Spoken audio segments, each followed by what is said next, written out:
I want to begin this press conference with events back home. This has been a tough week. First and foremost for the families who've been killed, but also for the entire American family. In my call yesterday to Attorney General Loretta Lynch, I stressed that the Justice Department and our federal government should continue to do everything that we can to assist the investigation in Dallas and to support the police and the city of Dallas as they deal with this tragedy.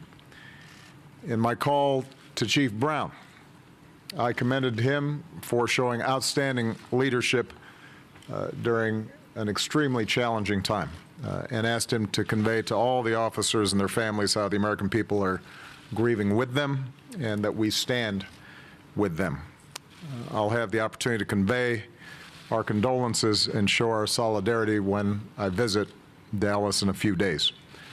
But before I do, let me just make some very brief points. First of all, as painful as this week has been, I firmly believe that America is not as divided as some have suggested. Americans of all races and all backgrounds are rightly outraged by the inexcusable attacks on police, whether it's in Dallas or any place else. That includes protesters. It includes family members who have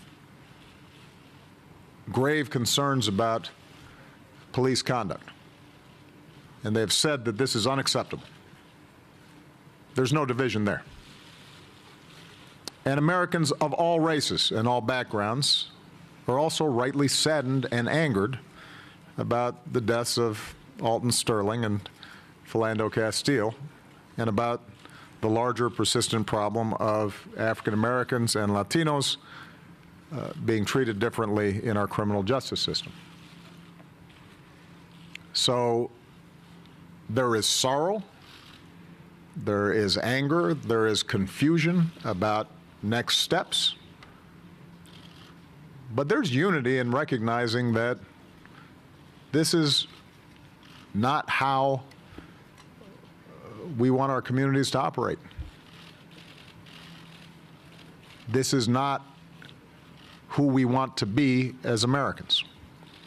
And that serves as the basis for us being able to move forward in a constructive and positive way.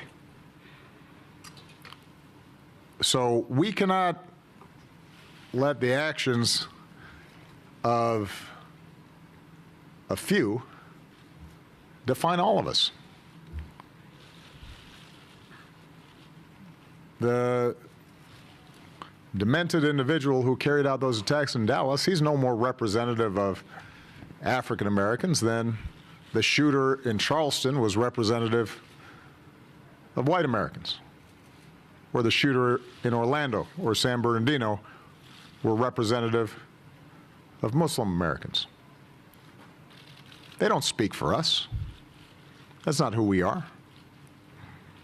And one of the things that gives me hope this week is actually seeing how the overwhelming majority of Americans have reacted with empathy and understanding. We've seen police continue to reach out to communities that they serve all across the country and show incredible professionalism as they're protecting protesters. We've seen activists and grassroots groups who have expressed concern about police shootings, but are also adamant in their support of the Dallas Police Department, which is particularly appropriate because the Dallas Police Department is a great example of a department that has taken the issue of police shooting seriously and has engaged in an approach that has not only brought down their murder rates, but also drastically reduced complaints around police misconduct.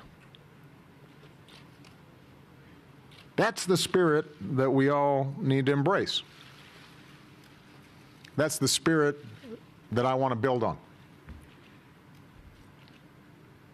It's one of the reasons why next week, using the task force that we had set up after Ferguson, but also building on it and inviting both police and law enforcement and community activists and civil rights leaders, bringing them together to the White House. I want to start moving on constructive actions that are actually going to make a difference, because that is what all Americans want. So when we start suggesting that somehow there's this enormous polarization and we're back to the situation in the 60s, and that's just not true. You're not seeing riots, and you're not seeing police going after people who are protesting peacefully. You've seen almost uniformly peaceful protests, and you've seen uniformly police handling those protests with professionalism. And so as tough, as hard, as depressing as the loss of life was this week, we've got a foundation to build on. We just have to have confidence that we can build on those better angels of our nature.